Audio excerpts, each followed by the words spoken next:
Good morning.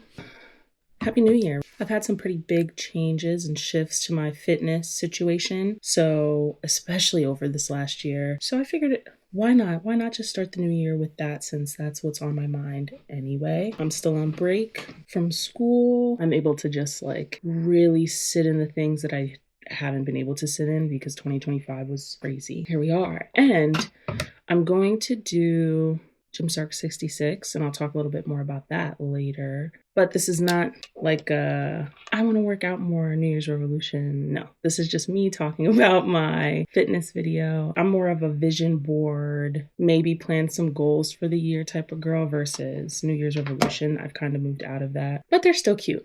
Me and my partner have been burning since the winter solstice intentions each day, and we don't get to look at which ones we're burning, and then on the first or second we'll get to see what we end up with, and that's kind of like the intention we start the year with. So I think that's really cute. I actually like that a lot. I might do that every year. I'm very excited to see what that intention is. But this is about my fitness journey because it's been a 5-year one. It's been a long one. This year is the first year that it actually sunk in what they mean by it's a journey, progress, not perfection. And those are things that I know that we're all tired of hearing, but it's true. And if we're tired of hearing it and we're avoiding it, it's probably why we're not getting to where we need to be. And my little journey started during COVID. I started at home workouts. Prior to that, I was allergic to it. I had a lot of shame, a lot of anxiety, a lot of guilt. To the point where my boyfriend bought me a gym membership. I could not get myself to go. I was so anxious about it. And then he was locked in for the year. And that's horrible and something that haunts me till this day. I just couldn't do it. And so then signed up for an 8-week bar program online. Series. It was 8 weeks, 5 days a week, 45 minutes a day. What was most appealing about this was that it was low impact. You do not need to do high energy, 24/7 cardio, jumping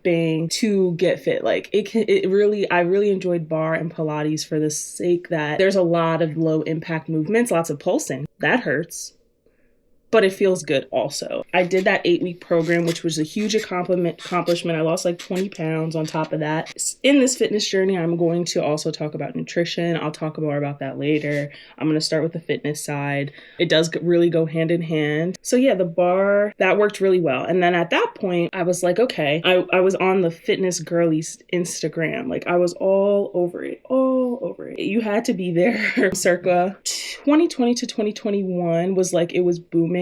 Especially for me, I made a whole fitness page. Funny enough, it was supposed to be a more of a mental health page because I was just all over the place. Just kind of what I've been learning and my mental health journey. But then it turned into a fitness journey page, which is funny. It was a huge part in improving my mental health at the time. Was I still making mistakes? Very naive about certain things? Correct. But we move. Multitasking is hard. What was I saying?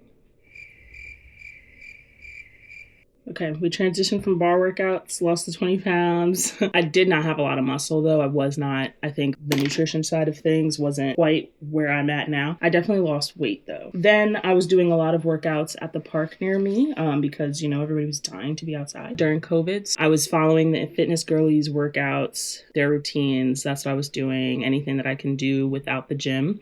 And then when gyms reopened, October, I did get a gym membership and started going with my partner.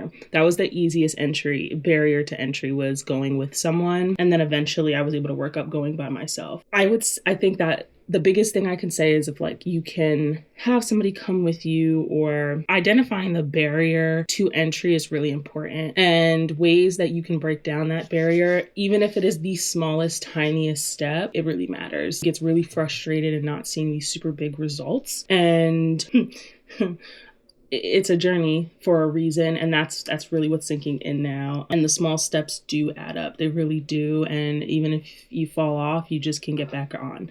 And that is the hardest thing, I think, to believe in, when you really want something really bad, but it seems incredibly hard and you've never done it before, or you haven't mastered it. And why is it this hard? I was doing fine before. All of those thoughts will run you ragged.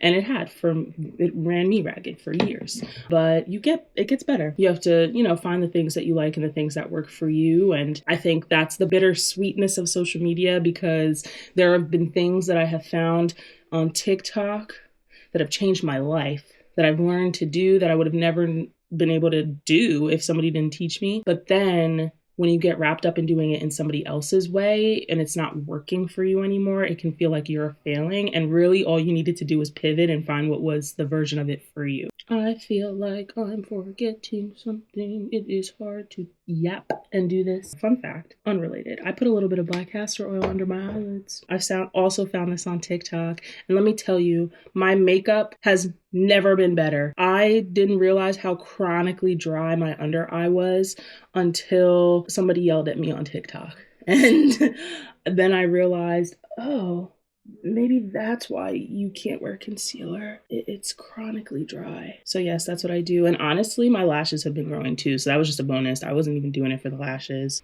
Hey, you're super close now.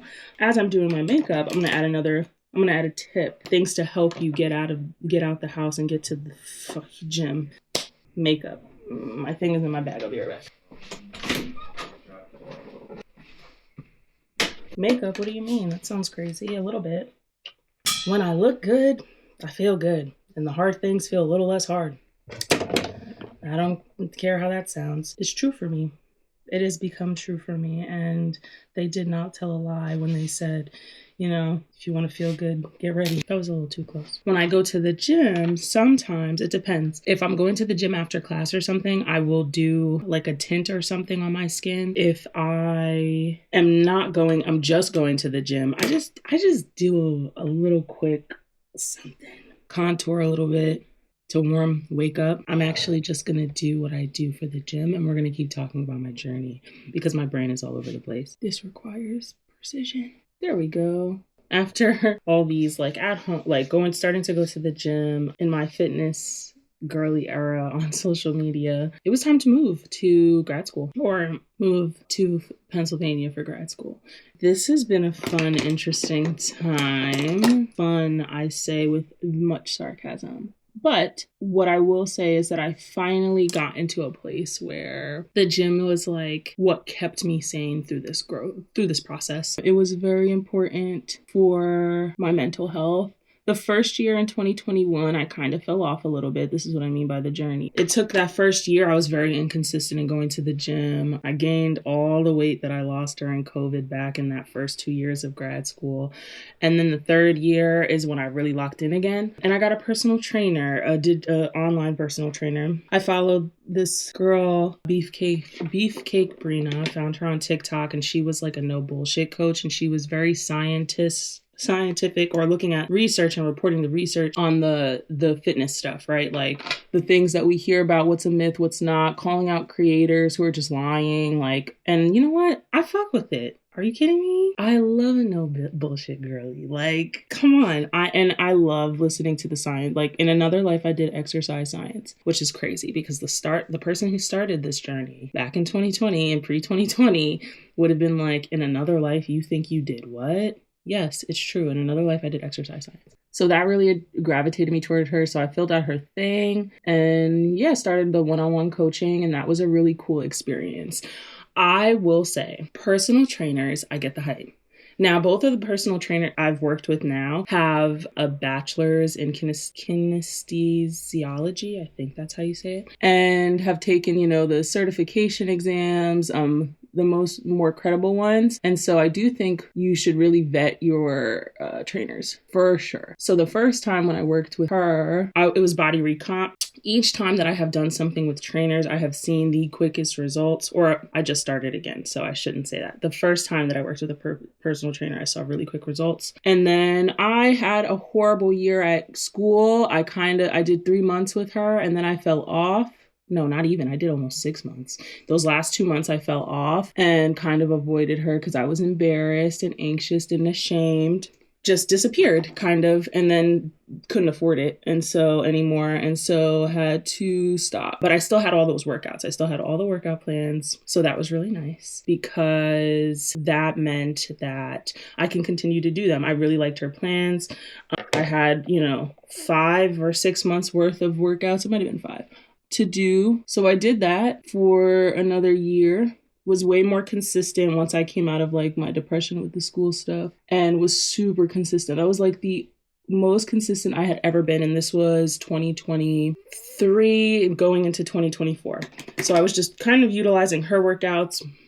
Then I moved into this, if you know Talia or follow any of her content, I started following more of hers and just realized that like what I was doing before with my other workout plan from the trainer was lots of heavy lifts. I felt like I was lacking like foundational, functional, core, right? Because I really wasn't doing core like I was supposed to stuff. And it showed like certain things were still very hard for me, like still struggle with push-ups. That kind of bothers me. I know push-ups are hard, but that like bothers me. I have like zero core strength. There were just things that I wanted to feel like I could do physically that felt important, that I was like, all right, you've been in the gym for this long and been, active. Let's like, are we doing the things we need to be doing? Because the goal is to like really be healthy and fit in ways that like I can do things that I don't want to be limited by like my body's capability. So when I found Talia, I saw she was doing a 6-week game day was Sculpt, which was a 6-week challenge. What attracted me to this challenge again was one that she's the,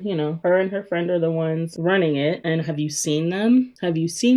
Okay. Oh, something else that I was doing like on and off during the COVID era was after I did that 8-week bar program was like the Evolve You app and like so different like challenges or little mini programs. I would say like I was a program girly, which might have set me up really well for personal training because it's really not that different. Once you get your split, you're doing the same workout for 4 to 6 weeks. Not every day. Like every day you have your split and then each week is the same split for 4 to 6 weeks because that's really important in building your foundation.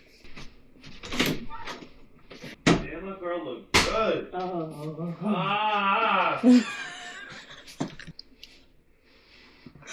I really hope that got picked up in the mic. What, me Yeah. yelling? Apparently I look good. You can't tell me nothing now. Okay, well. Makeup? Done. I did the gummies today. They weren't like too bad. How many? I did 4. Nice. Yeah. Okay, I don't feel itchy and like I'm dying and like. So the gummies are for you then, for your I'm pre-workout. cracked out. Like that. Dry scooping, that stuff, that's devil's work. Why is it devil's work? This brand in general is enough. That shit is. Caged. Pre-workout. Caged? Yeah, it's caged already. Yeah, it's stay caged. It's okay. I'm not new to this. I'm true to this. Again, something else I've been doing since 2021. Supplements are things I've added in my journey over time. The supplements that I stand by. Pre-workout. The lifts are different. Not the energy drinks. Don't let people tell you to do energy drinks. I've done energy. I'm saying that as someone who did it for the last year. It's expensive. You don't have to get the brand I get, but pre-workout is cheaper. You get more servings. And I just took a half scoop, so I'm going to take the other half. I'm not taking 2 scoops of pre-workout. Relax. Pre-workout, standby. Lifts, better, stronger, better. I said better twice. They are different. Creatine, again, better, stronger, faster. You have to drink a lot of water though. I have had the least soreness, I should say, and the best bounce back when doing the combination of pre-workout and creatine. They are the best lifts. I am not as in pain. Creatine is the most researched supplement out there. I've listened to thousands of podcasts at this, hundreds, maybe not thousands, hundreds of podcasts from scientists talking about creatine. And that is if there's a supplement that they had to take for the rest of their life, they say creatine. So do with that what you will. What? Yeah. I think I said it right. And as my boyfriend was saying, pre-workout can make you a little itchy sometimes. Cracked out. Scratching my forehead, my neck, my temple. I feel a little itch. It's not that bad for me. There's different forms. EHP Labs has a gummies version that I got as a free gift. That's the one he will be taking. There's also non-stim pre-workout. So if the caffeine is too much and you do feel itchy, tingly, and bothers you, you can get a non-stim. Creatine, I get unflavored so that I can put it in anything. Sometimes I'll make it with my coffee and let the espresso run over it so it dissolves. Sometimes I have like Crystal Light packets or whatever, and I'll dissolve it in that first and drink it that way. I'll put it in my protein shake sometimes. Protein powders, another one. So right now, it's expensive. I haven't gotten off this yet, and I probably will, but I've been doing the Core Power 42-gram protein bottles in chocolate. Quick, easy. I have not had an issue drinking it. It doesn't have a nasty protein aftertaste. It tastes like chocolate milk for me in the fridge. Fun fact, if you put it in the freezer, it then turns into a soft serve if you take it out at the right time. Other than that, I've used GNC's Sustained Protein Blend. That's been really good for me. My current trainer told me to take a pre and probiotic. So actually, let's do that. I have my little new pill organizer because I have autoimmune disease, and this year was probably the worst year that I've had in taking it consistently. Me bad. So he got some protein powder samples in his stocking. His Christmas stocking, one that he tried yesterday was really good, and the one he tried today, not good. So that's another thing with these supplements. I know they're expensive. Samples are helpful. I tend to jump the gun myself. If you are getting into it and you want to save money, start simple and just do the samples. Pick a bunch of samples, go to GNC or wherever you go, vitamin shop, whatever, samples, or order directly from the company's website and get samples. That is how you can really try, because these supplements are expensive, but they are cost effective if you like what you get, and they're actually not that expensive then, because then we're talking about cents per serving. Okay, the last two supplements I take vitamin D because the last time I had got my blood work done, I was deficient. That's the pre and probiotic. So I'm going to take those two now. The other stuff I need to eat to take, or I'll be nauseous. I need to leave the house before my face gets itchy. Back to the fitness portion of this video. I started one-on-one training with Talia after completing her 6-week game day challenge. Here are my results from that. So I was hooked. She added a lot of functional core movement, which I was severely lacking despite being in the gym for years now. Like, I was not taking certain things as seriously. Like, I think some of my workouts were a little imbalanced, especially since I did have specific goals. You know, when you do challenges and things like that, they're not necessarily tailored to you and your specific goals. That's why I cannot recommend personal training enough, especially if you feel stuck and have not hit the goals that you want to hit. And if you can't afford a trainer, then I would find someone who you feel like you can relate to on social media. I know that can be really difficult. What I tend to do is look for trainers who have good credentials and also had a similar start to me, or even like a similar body type. Comparison can really be the thief of joy, so I do want to say that, but you can also be really inspired by someone who gets it. And so seeing someone who looks like me or isn't afraid to show really hard parts of their journey is important. It helps me personally buy into what they're putting out there. It feels more feasible. It feels more realistic for me, regardless of how similar we are in shape or whatever. My body is my body, and I've kind of checked myself with that. So if you find someone who you feel like is really aligned with you, those are the people I think you should follow, even if you can't do personal training, because their programs are going to be way, way more affordable. Some of these creators have gone as far as to make apps at this point and are actual personal trainers. And if you follow them, you might also be able to ask questions in their comments or in their DMs to get some help. So it's kind of like reaching out for professional help. So here are some of the creators I followed at different points in my journey over the last 5 years that have been really helpful. Here are also some apps that I've used that had programs on it. And this is also just a really good reminder to pivot. Please don't feel like you have to stick to something if it's not working, and don't beat yourself up if it's not working. Like, pivoting is incredibly important. You don't have to stay stuck in something. I know there's this fear of quitting and the perfectionism and wanting to finish something, but ask yourself instead what is really working for you, what you do like, what you don't like. And when you have those answers, you can pivot with intention instead of just feeling like you're giving up. Right now, I'm finally in a phase in my journey where I think I'm in the best mindset I've ever been at in my journey. I feel a lot more balanced and flexible. Talia and everything I've learned over the years, honestly, has really helped me come into this place of figuring out how to do all of this and make it sustainable, not just a trend.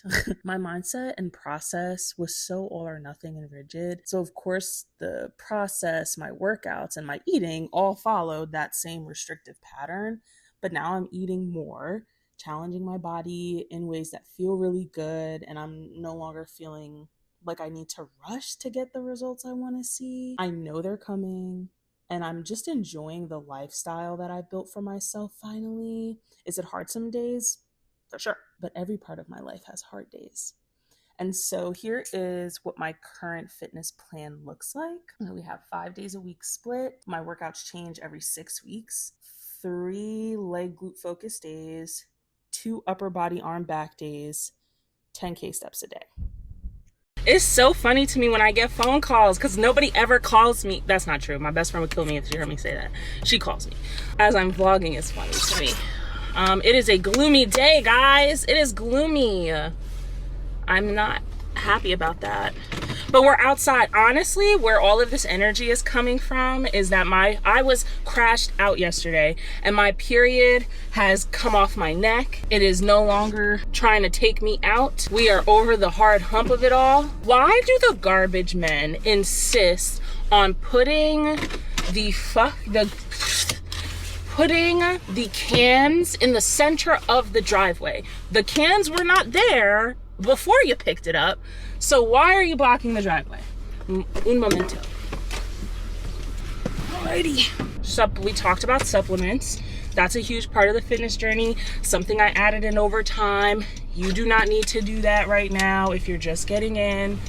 It is something that I did over time. I didn't really add supplements in until I was like actively going to the gym and lifting, trying to lift heavy. But if you're feeling like sluggish or like you could use extra support or whatever the case is, then maybe you can turn to and look at some supplements, and that might be a good fit for you. This has been so fluid. Like, I cannot stress enough how fluid this process has been. None of this is like, oh, I do it every day and I'm consistent every day. Like, it's just, I've been doing this for 500 days straight. No, like that is so not realistic. Do I feel better in routine and structure? Yes. The problem with routine and structure is that there's kind of like this myth behind it that I think looms sometimes. Honestly, this is what I learned in 2025. The security and stability that you are so desperately grasping for, begging for, it does not exist. And that sounds crazy, and it's true. Nothing is permanent ever. How could stability and security, for you to be so attached to that concept when nothing is the same ever? You're never the same. Our habits and things sometimes, and try to pull us back into maybe previous versions because change is scary. And that's why we default into things that we were doing before, and it's like, why am I doing this again? I thought I broke this. I went 5 weeks straight of being good in the routine because this shit is hard and life is not consistent, and stability and routine and structure is helpful when you have a lot of things going on and you want to be successful. You feel the best in routine and structure because it's giving you like pseudo control over your life. It tricks your brain into thinking, I'm in fucking control. Ego trip. Woo! This feels great. When in actuality, tomorrow, like, the worst thing ever could happen. And it's not the worst thing ever. It's not the thing or the event that actually is the worst. It's realizing that you don't have the control that you thought you did. That is painful. Everything you thought you knew, you didn't, right? Like, that's when these events that happen, it's not even the event, it's that the reality that you had is like, it no longer exists. That what you thought to be true or grounded in or whatever, like, it doesn't exist anymore. And then it's like, oh, what do I do? Like, I was way too attached to the thing. And so I say all that to say, you are not going to be you're not gonna, when you're doing something new especially, or in a journey like this, it is not going to be perfect every day. It can't be. Now that I look back on the 5 years, I'm like, wow, this was a journey. Like, I've progressed a lot. And any time that I like try to shit on myself, I'm discrediting like all the hard work the previous versions of me put in. And she put in a lot of work, and like the shit was not easy. It was hard, uncomfortable, and I still did the thing. And so I've arrived at the gym, and I'm going to try to get off with my soapbox now because I could ramble about that forever. But let's go walk into the thing that I don't struggle with as much. There are aspects of it that I struggle with, but I'm no longer like having an issue getting in there. And I'm sure there are going to be phases of life where that might change. And that's scary to think about. And also, I know how to get back on the horse. I started working with Talia December 1st. I am doing weekly check-ins with her, taking measurements, which is really helpful also to not just focus on the scale. My scale actually hasn't really moved much, but there is some progress that I'm seeing. So pictures and measurements, I can't emphasize that enough. I'm excited to keep going with her. It's almost time to change out the first 6 weeks of workouts. We're almost 6 weeks in, and that feels really good. And I'm excited to see where we're at in another month or two. I'm doing Gymshark 66, and it is Gymshark's annual challenge in the new year where you choose 3 habits, intentions, whatever, to do every day for 66 days.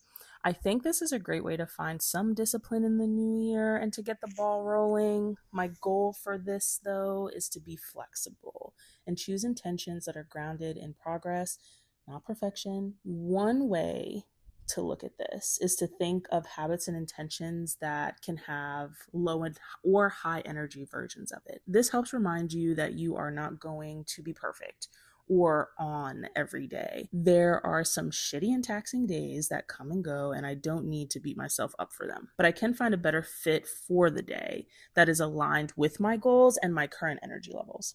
So here are my habits. 1, 5 mindful minutes a day. Instead of trying to hardcore meditate, my goal is to be more present and connected with myself, especially as the semester and internship starts again. I can get really angsty and ruminative in my thoughts, and connecting with the present moment has been the most helpful tool for this. What makes this more flexible is that I can do this whenever. So instead of just sitting somewhere cross-legged with my eyes closed, I can have a present moment driving, cooking, doing chores, and anytime my thoughts take me somewhere else.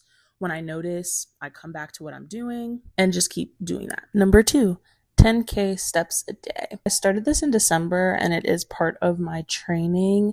I want to continue it because I'm eating more and need to keep my movement up. I'm also extremely sedentary in my work and school, so being intentional about this is important to me. 10K steps is more of a strict habit than the others, but I found ways to make it more feasible and flexible. I ordered a walking pad to make it more accessible now, and so I can habit stack with something I already have to do. I don't have to run. I can keep the pace real slow, which is helpful on low energy days. It's cold as shit right now, and not having to go to the gym just to get on the treadmill is a huge win for me. And number 3, organized grounding check-ins. I'm a spiraler. The thoughts be going, and I hold a lot in my mind. I've had a really hard time implementing planners and calendars. I had not found a system throughout my whole time in grad school, which is almost 5 full years. But part of that is my perfectionist brain, and I really get deep in the weeds planning and breaking things down into steps and tasks. I can get really stuck in that instead of just doing it. And when I'm really overwhelmed, I avoid.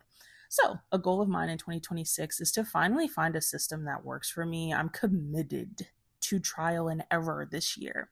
So every day I want to do a check-in for what I need for the day and the week to be organized and grounded. I don't need to hold everything in my head and can make intentional time to check in with what's going on and if I'm where I need and want to be. I ordered a planner that I think will help me with this because it lets me see weeks at a time, but we'll see. I'll keep y'all posted on that. What are you guys doing in the new year? Comment down below. What are your goals? Any habits? Anything you want to do differently or change? How are you kicking off this new year? It is finally time to talk about my nutrition. It's been a really long, hard, complicated journey and relationship. I've had a really challenging relationship with food most of my life.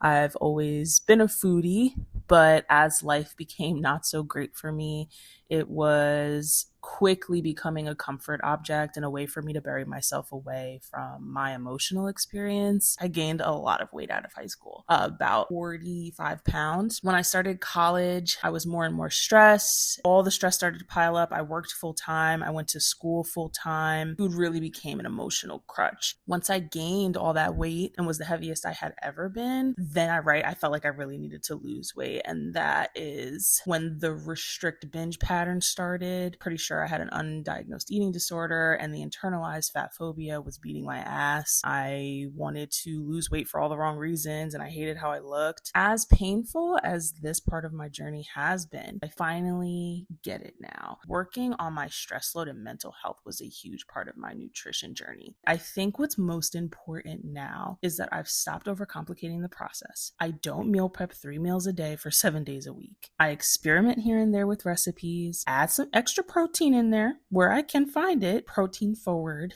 and thinking about that protein when I'm eating and when I'm making food choices, when I'm out, when I'm not tracking for the day, whatever. I find my staples and I swap them out every so often. Because the nutrition side is a really sensitive topic and can be incredibly triggering for people, what is key is knowing yourself. What do you like? What don't you like? What works? What doesn't work? What do you have energy for? When are you most consistent? What helps you be consistent? What triggers you? When you can figure all that stuff out and are kind to yourself as you trial and error, then it becomes sustainable. It becomes ingrained in your day-to-day because you allowed yourself to play around in what works for you.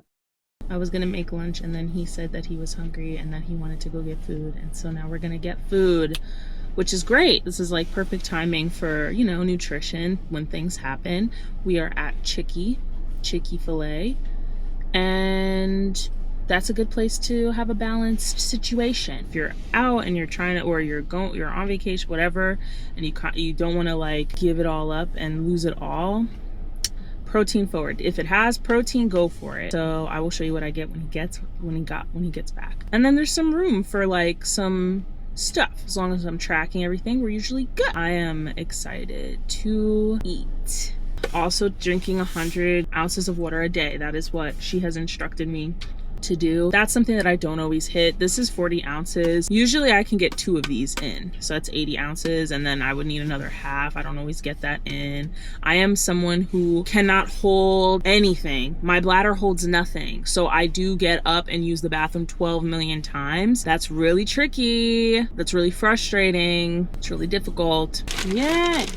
So I got their cool chicken wrap, but instead of the avocado dressing that's like 310 calories, I got the fat-free honey mustard. The wrap is 42 grams of protein, which is gonna come in clutch for me today because I actually ran out of my Core Power protein shake. I'll probably have I have a protein powder, so I'll make a different protein shake when I get home, but none of them quite have 42 grams of protein. So I'm glad this has 42 grams of protein. And then I ordered a small mac and cheese. That's like 270 calories. It's fitting into my day, so it's fine. I've made sure. Oh, and I'm also a Diet Coke or diet soda girl. I've heard time and time and again from many trainers, and Talia is one of them, to not drink your calories. And it's so real. Like if you're having a crazy frappuccino, that's 400 calories. You don't even realize. Shit, even upwards of 250 plus is like real wild. Like the coffee that I make at home, I use a lot of sugar-free stuff to make it. It comes to like 130-ish calories. I can get it less if I really want to. 42 grams of protein for 230 calories for the Core Power chocolate protein shake is phenomenal. That is great macros, and also, you're drinking, and so sometimes you're still gonna feel hungry, right? So if you're in your deficit, and at the end of the night you're dying for more food, but 300 to 500 of your calories went to drinking things, you're gonna be a hangry girl. Really quick, I'm just gonna put up my nutrition plan and what I'm doing right now in this part of my journey. So 100 ounces of water a day, 165 grams of protein, 2,200 calories. It's important to remember though that this is all based on my height, age, and weight, and goal to lose fat and gain muscle, and came from my trainer. I cannot stress enough talking to a trainer, nutritionist, or whoever, and using a reputable online calculator to calculate these things. I am currently measuring my food and tracking my intake.